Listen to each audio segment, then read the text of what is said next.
Money doesn't just come from one place. It drips, trickles, flows, and floods into our lives in many different ways. Welcome to Drip, Trickle, Flow, Flood, a podcast that explores the power of multiple income streams. Tony, how are you today? I'm great. How are you doing?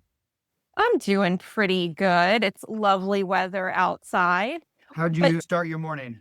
Oh, how do I start my morning? I got up a little early today because I had an early client meeting. So I started it with a lot of espresso. How did you start your morning? I got a text last night from someone I coach with, and he said, the kids want to play basketball in the morning. Are you up for it? And we already played on Tuesday. This is a Thursday when we're recording, and my normal basketball game is on Friday. And I responded, I think my knees can handle that. And it was really fun this morning. These are 8th graders, and it's always been boys that have been coming recently.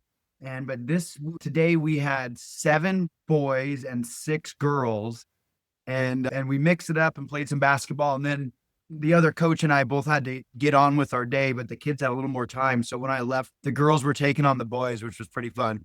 Fun. Yeah. That is a fun way to start your morning. Today is exciting because we have another first for the podcast, which is we got a listener question. So we're going to center our whole episode around a question that came in from a wonderful listener, Melissa Hoffman. And Melissa helps ambitious women to release blocks and old patterns to scale their business with confidence and ease. So she's a holistic mindset coach and a nervous system expert, which is pretty cool. And fun fact, Melissa used to be my makeup artist way back in the day when I had a different flow. I would say no, it's probably a flow. I used to do a lot of professional speaking. Melissa would come and do my makeup and hair for those things, and also watch my little Shih Tzu Lily. So she was like, hey, I don't know if that was what she necessarily wanted to do, but it just happened because Lily loved her. So Melissa asked us, how do you balance starting a new side project that is different from what you've been doing while you're still growing the business you're working on? I love that you have different income streams and passions that you are doing, and they are different. My example is I'm growing my women's empowerment coaching business, but I want to start doing boudoir photography again locally, and I'm in a new area, so it would be starting from scratch. So I'm wondering, how do I balance growing 2 businesses without getting distracted from showing up consistently and not confusing people around what I do? I love this question because juggling multiple businesses is literally what definitely you do, Tony. Mine integrates maybe a little bit better. So I want to start with you because I feel like you're the king of this multi-stream life, and you have so many different things from construction business to real estate investments to writing to yard games, and not everything hooks together. So I want to hear your thoughts, just your messy kind of thoughts at the top of what you would share about this. Yeah, it's funny. I probably should have asked myself this question about 20 years ago. And because maybe not quite 20 years ago, I remember when I was going to a networking group must have been 2010. It was 2009. It was around the financial crisis, and most area construction was struggling, and just like everywhere was, we'd been cut pretty hard, and I think 30%, we shrunk by 30% pretty quickly. And so I was out kicking tires trying to get work, but at that time we had a hair salon and I had a nonprofit organization I was running. And so people would be like, what do you do? And I would just start spewing out of my mouth all the things that I was doing. And I've done this for a long time, where someone starts asking me questions and I just start going. And I think it can be very confusing. And I think you also can get that glazed over look on people's eyes if you just start going, when is this guy going to stop? How could he possibly have more things to talk about? And so I love having a variety of things. And so from my standpoint, from the time standpoint, what I do is there is the first things first, where some stuff just has to get done and you need to focus on those things. The other thing I do is when I'm excited about something, if I'm in that mindset, that's really something that that I'm excited to be working on. That's what I go work on at that time, because I know that's what I'm going to be most efficient with at that moment. There's different times in the day when I need to be working on different things. The most area construction stuff, that all mainly happens from 8 to 5. Rental stuff can happen 24/7, 365. I know that my writing window generally is early in the morning or late at night. So I have created time zones a little bit, but sometimes I have a writing deadline and I don't have the ability to say, I'm going to wait for the perfect inspiration to write this. Sometimes it's just got to get written. And sometimes that schedule is determined by an interview or whatever. But I do think that you need to temper yourself a little bit, and tempering my excitement is very hard for me. But know your audience. Are you talking to a woman that would be great for your woman empowerment group? Or are you talking to someone that, you're going to be photographing or might want your photography services? And not that there can't be overlap, and it probably will blend at times, but maybe not to overshare all of it and build the relationship based off of one piece. And then you can let them know, hey, there's this other thing, or maybe they go to your website or your LinkedIn and find and discover this stuff. And they might even ask you about it. So that's my initial just dump on it. But I think it's awesome that she wants to get both these things going. And I'd encourage it to go after both. Yeah, same. I like what you said about leading with the audience you're talking to. So if she's in conversation with someone and you get that, I guess, that idea that, oh, they might be more interested in a photography session or more interested in coaching, that's a good way to go. I want to ask, though, a little deeper to you around your guardrails, around your excitement, because that's such a good topic. I'm the same way. When I get excited about a new revenue stream, I feel like all I want to do is that revenue stream 24/7. And that's just not realistic. And like you said, you have real estate investments, you have a construction company, you have writing assignments and other things happening in coaching, other things happening in your life. So when you get excited and you have to temper that excitement and build those guardrails around whatever that new exciting revenue stream is, do you have any tips around how you do that? Man, I don't know if I have any good ones. The reality is, I don't temper myself that well. I try to only say, yeah. I don't know if anybody listens to Smartless, but Yeah. Jason Bateman one time, he said, if something's going to happen in a month and someone's asking you about it, say, would I want to go do that tomorrow? And if the answer isn't yes, you're probably not going to want to do it in a month. I actually had an opportunity. I was going to jump on with a magazine, a local magazine, and help them do ad sales. And I wasn't that interested in actually doing ad sales, but I was interested in learning more about this magazine. I'd published an article for them. And so I was like, okay, I want to learn more about the magazine industry. So why not just take on another job? And this was just 6 weeks ago. And Tony, are you serious? Yeah, absolutely. To stop you. Are you serious? And I got interviewed and I went and I was hired basically. And then there was like this big time period in between when we were supposed to, like, the interview and when it was going to actually start, because an issue had just come out. They were leaving town, and I was in this strange time zone in my life where I wasn't coaching any sports. So my daughter's basketball season had ended and I wasn't coaching any of my other sports. So I actually had a little extra time. And as this date's approaching, I go, and he's emailing me stuff. And I'm like, oh my gosh, the amount of time he actually wants me to commit to this is not quite what I had envisioned. And my cross country or my track season that I'm currently coaching was about to start. And I started thinking about the fact that I was supposed to go to this meeting and I had to get done before track practice started. And then I had to act. And I ended up backing out. I wish I would have backed out sooner, but I backed out before I actually got involved. And this is where Lindsay, my wife, for people who haven't listened to further episodes, is supposed to help me out more. She's supposed to say, Tony, you big idiot, don't say yes to that.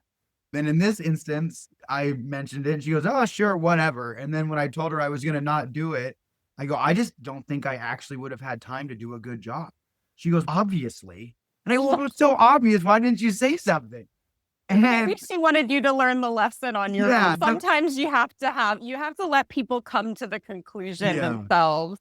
So as far as like barriers that I have is I really am like a first things first person. I sit down and I get the things done that have to get done. I have my flows, I have my trickles, and I have my drips, and I do prioritize that way. As much as I would love to be working on yardgamenation.com all day, that thing generates literally no money. I'm definitely in the hole on that. I'm working on it, but at this point, it is so I don't spend that much time on it. And so those are the things. And then things that I've really committed to, like a writing deadline or things like that. The one thing I do love is having different types of things. Writing is something that it's all on my time. I have to choose when I'm going to get it done. Where coaching track, practice starts at 2:45. It gets done at 5. We have a meet today, so I'll probably be there till 6. And there actually is this time, and I'm not on my phone. I don't take any calls. I don't do any emailing, and I'm just there. I'm present, and that's it. It is nice that some of the things define themselves a little bit. When a customer calls for most area construction, I have to deal with it. If a lease is up for renew, I need to get that work done. So there are built-in schedules that do hold me accountable. Okay, that's a good point. I'm still in shock that you were going to take an ads job, only because I did that many years ago, and it does take a considerable amount of time to sell things. So that's so funny that you almost did that 6 weeks ago, but I'm glad that you stopped yourself. I feel like for me, one thing that's very helpful around like putting guardrails around these different streams of income is I think about which ones I want in which buckets realistically. So that doesn't mean that they can't grow into another bucket at some point, but I try to not have two things that I'm trying to build at the very same time into a flow. Because realistically, I'm not going to have the time and energy to do that. If other Melissa, who has sent in this question, if you are somebody who realistically has the time and energy to do that, great, but you just have to get really honest with yourself as to what time and energy and capacity you actually have in your life. So for an example is, for me right now, I'm building this pen name of which I will not share on this podcast. And I know I've mentioned that before. So a pen name, for anybody that doesn't know, it just means that I'm writing in a specific category that I don't want to use my own name for. So it's like a little secret, mysterious category of books that I'm putting together. Now, I already have a couple of different flows in my business. One is the work that I do with clients around publicity and or messaging and copywriting. And then the other flow that I have is screenwriting. So that's already enough flow. That takes up a lot of time, a lot of energy, a lot of capacity for me. But I will say energetically, I'm very excited about this pen name. And so I definitely have to temper my excitement a bit so that it doesn't take up too much of my time. And also I have to temper my expectations around what that pen name can earn. Now, my goal is I want to build that backlist of books under my pen name into a $50,000 a year revenue stream. And there's a very specific business model that you have to do that. So I know what that looks like. I also know how I can speed that up so I could make that happen sooner. And then it would be a flow, but a somewhat passive flow because I've built a backlist. However, to speed that, it's going to take a lot of hours of my time and energy and capacity that I don't have, nor do I want to stress myself out to do that. So I am saying, I'm going to build this into a $50,000 a year revenue stream, ideally in 2 years. Okay, so I'm giving myself 2 years for that to happen because I could accelerate it, but that's not realistic for the lifestyle that I want. And it's not realistic with my other two flows. So that would be my recommendation is like when you're thinking about these two things, which for our listener question, it's women's empowerment coaching and it's boudoir photography. So which one of those two do you want to be your flow right now? And then treat it like that. Put rails around, make sure that you're doing 20 plus hours a week or whatever it takes in order to get that out there, to market that, to reach out, sales prospecting, all the things that you need to do. And then maybe for your boudoir photography, if you don't quite want that to be your flow yet, but will in the future, you could treat that as your trickle. And so then you would be putting guardrails around a lesser amount of time. So maybe it's 5 hours a week that you work on your trickle project, which is your boudoir photography. That's how I would do it in my business. And that's how I have done it in my business. Yeah, and I think that's really interesting. When I go in and do business coaching, often what I'm looking at for people is what's the low-hanging fruit? Where are the places where we can go find income right now? And in this situation, maybe the photography is easier to go get some income while you're building this group, which may end up being more of the flow in the future. And maybe the photography stays as a trickle, or maybe you end up with two flows. And I don't know the answer to her question specifically, but finding that low hanging fruit of which avenue can bring in some income, one, so that you can eat, and two, so that you can fund the growth of maybe the piece that might be a bigger flow in the future. One thing I wanted to, as you were talking though, I've always been so impressed with one, you're a doer, but you're also a finisher, which both are really important skills. And there are so many people that start but never finish things. So how do you get yourself to actually finish? That's one part of the question.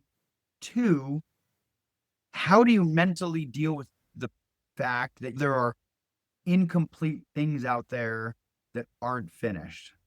I think number one is by nature, I'm a person that needs to close loops. And that's in all areas of life. That is not just in business. I have anxiety and my anxiety spikes when loops are open. So I'm a finisher by nature. There's also a bit of a negative spin to that. Not sure what that is, which is interesting because not that Gary's not a finisher, he is, but we just have two very different personalities, my husband and I. So my husband is an idea man. So he will come up with these like amazing ideas. And he's more of that. I have the idea. We can try some stuff out. And who cares if it gets finished? Let's like ride that excitement.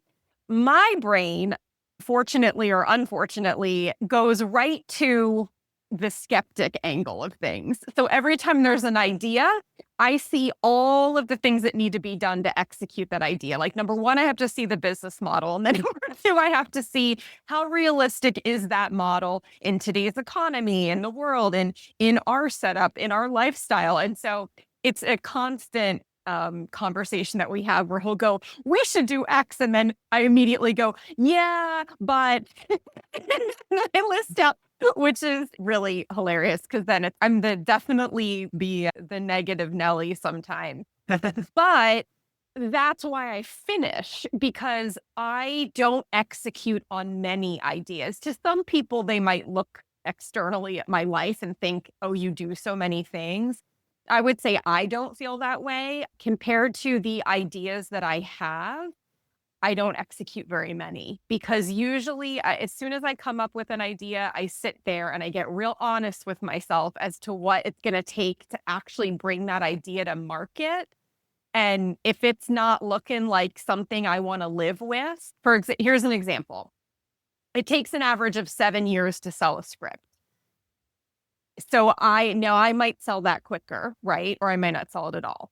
But when I write a script, I'd have to look at that project and say, do I want to live with this for 7 years? That's the question. In most cases, it's no. So I don't write it because I'm not interested in sticking with that story for 7 years. And not just the story, but all the rewrites, all the no's that you're going to have to incur to even try to sell that. If you do sell it, there are a million things that could happen to shut that project down. You have to debate 20 plus studio executives on that project. So that's where my brain goes. And so lots of writers might have hundreds of scripts they've written. I'm not one of them because I go through that selection process before I even put that pen to page.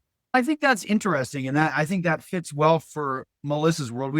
I don't know Melissa, but anybody else that's in this situation where maybe they have a W-2 job and they want to start a side hustle, or maybe they have their own business and they want to start something else, or maybe they're just trying to diversify income within their business. And can your business support that distraction and time and cost?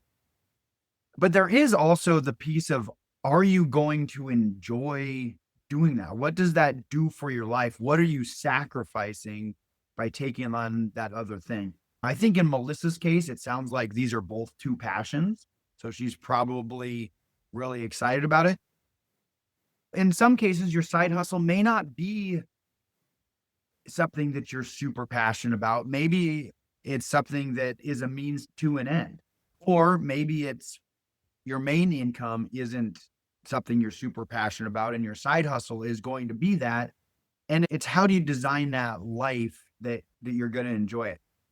Really, starting something that I wasn't sure how to complete is how this podcast came to be. I was 20,000 words into the Drip, Trickle, Flow, Flood book, and because I don't have a better way to say it, it just wasn't flowing.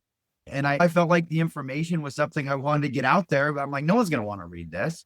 It just wasn't, I couldn't format it away. And so I reached out to Melissa and said, is this something that you would want a project you would want to work with me on? And so I think that are those things, and you have Gary in your life creating these ideas, and he has you to maybe be the devil's advocate on things. Lindsay operates in my world a lot that way.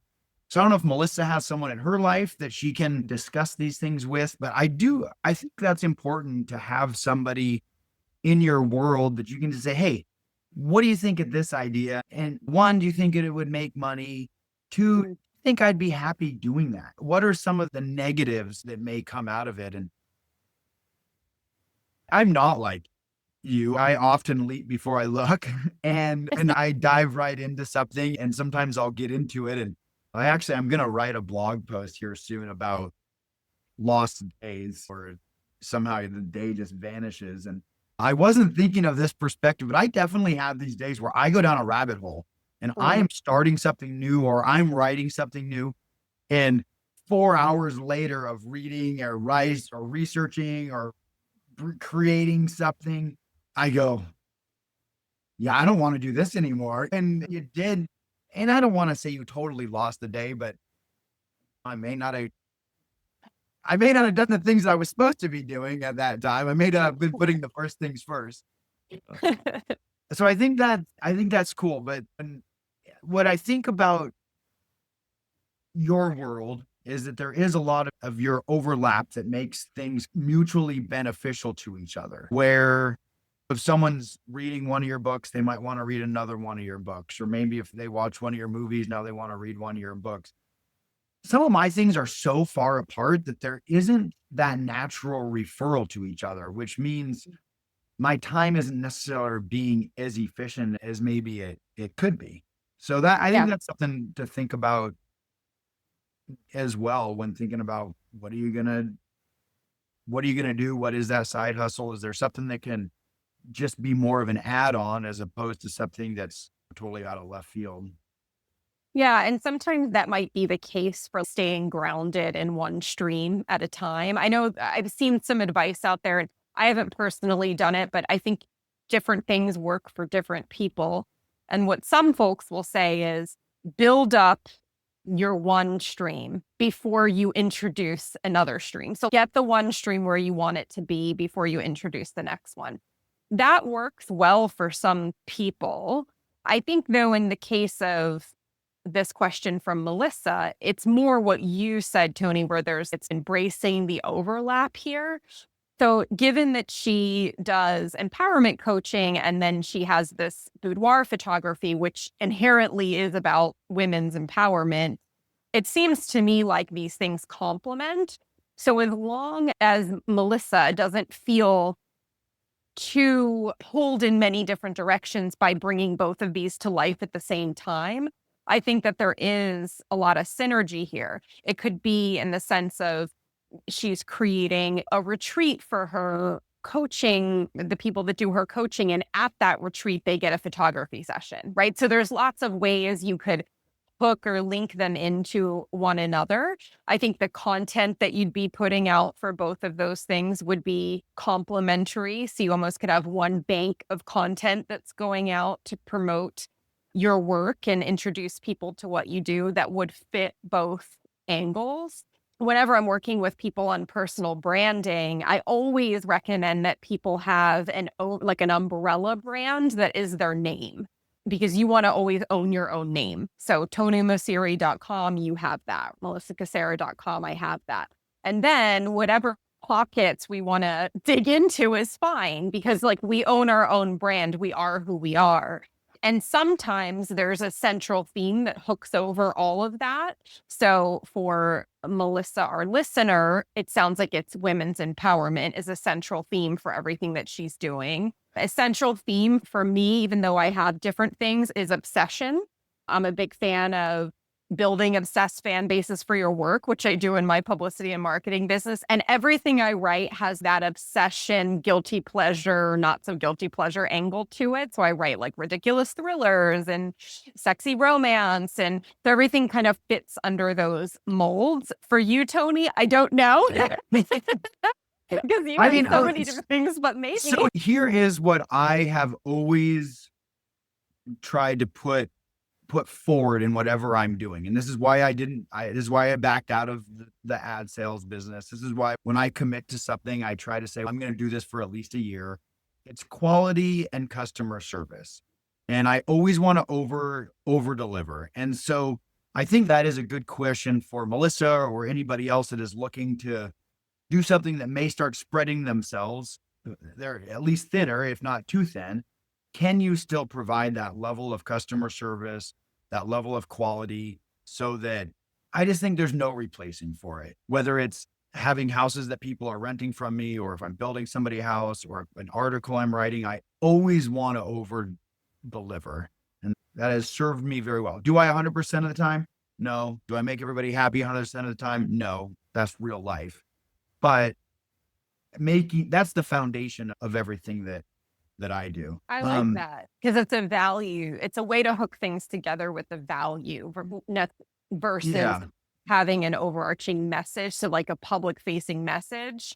What you're talking about is more behind the scenes, but it's a really good value to keep you like giving you that selection process when new ideas come in, or like the ad sales thing. You're like, which is still, I'm sorry, so funny to me, which is you were able to say, am I going to be able to deliver the quality I want to deliver in this? And that was the reason that you said no. Yeah. So you were talking about the building up the stream before you focus on something else. There's also not letting go of a stream before you start doing something else. And I'm a firm believer in that. And it can add stress. It can take time. There are people that say, you know what, quit whatever you're doing and just chase your passion and you'll never forget it. And there's definitely been times in my life where I wish I was brave enough to embrace that spirit. The reality is you got bills to pay, family to support, pets to feed. I actually want to do a pet episode in the future. I think that would be talk about the finance of pets. But the reality is you have all these things that you're responsible for. And when you're younger in life, maybe you don't have those responsibilities. Great. You can take a bigger risk. But when you have those, you can't just not pay your bills. You can't just not support your family or whatever's going on. And so I'm a huge proponent of keep your flow going and start building up that drip or trickle. And hopefully it turns into a flow that allows you to get rid of whatever that thing is that maybe you wanted to get rid of. Or maybe you can find a way to get some floods that build up a pocket of money that allows you to then move into, maybe you can quit that flow for a while and while you build something else up. Because not everybody wants to be doing 10 things.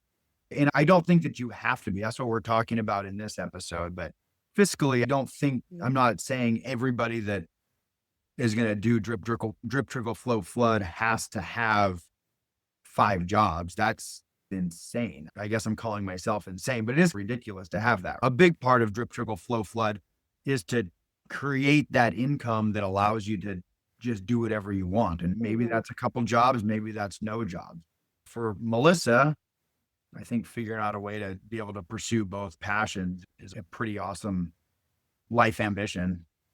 Yeah. And this may not be how she wants to execute it, but there would be a way to work that into this like women's empowerment hub. So let's say she writes a Substack newsletter and she charges for it $5 a month. So that could be a drip that goes into that. And then maybe she teaches a workshop a few times a year, and that's a trickle. And then she has her regular coaching clients, that's her flow. And then maybe she does these boudoir retreats 2 times a year that bring in a giant chunk of income, and that's her flood. So it's like it could all work under that umbrella, and then you're not feeling yanked in multiple directions like you and I, Tony, more so you, that have many different things going on that don't necessarily cross, or we have different stakeholders in each business or revenue stream that we're running. That means we can't always cross things because you have editors that you are answering to. You have customers you're answering to in the construction business. I have studio execs I'm answering to, much different than corporate clients versus small business clients.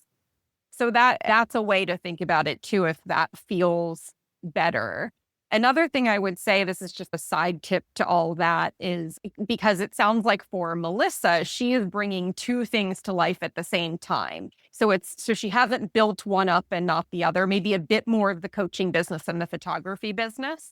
But it sounds like they're about even right now. So she's building 2 at once. So I would say to find some sort of accountability mechanism for each one so that you can stay grounded in each one for a batch of time. So an example, I do this all the time, and it definitely saves me, is that not quite once a week, but at least once every other week, I do what's called a 10K day with my friend Shanae, which that rhymes. And what that means is we have to write 10,000 words that day. And I only bring one project to that day. So it keeps me like hyper focused on that. And her and we don't live in the same area. So we just check in on Voxer all day and cheer each other on. And we're like 2,000 words, 3,000 words. And that keeps it going. So anytime you can have that, these are easy enough to build because it could be just one friend you have that you're holding each other accountable and setting aside a chunk of time to execute on something. Or it could be like a group of colleagues that you pull together, a mastermind group, a networking group, whatever there's lots of options for this, but just keeping it in one space and having that accountability partner or partners. And then if you even want to go one step further, I often find it can be helpful to just start talking about something publicly, even if you haven't done it yet, because then you're accountable to the public. So I said I was going to be a screenwriter way before I ever had anything produced. Years before. I was like, I just bought a book on screenwriting. I'm going to be a screenwriter someday. And probably like 3-4 years had passed since that first thing I said publicly until I had something that you could actually watch. But it creates a really amazing level of accountability because you just announced it in public. And then what happens is everyone that follows you on social media or wherever you've announced it on your newsletter list will start asking you about it. And then if you're like, oh, I'm not doing that anymore, it's like a gut check for you. So anytime I want to do something, I'm serious about wanting to do it, I always announce it publicly.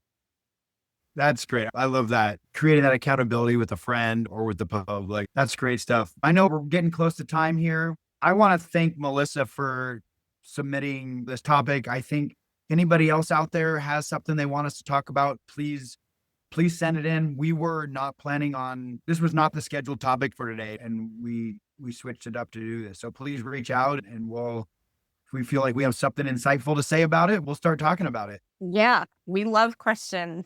And I'll echo you, Tony. Thank you to Melissa for this great question. And if you enjoyed this episode, if you could please rate and review on your favorite podcast platform. And with that said, we'll see you on the next episode of Drip, Trickle, Flow, Flood. Bye, everybody.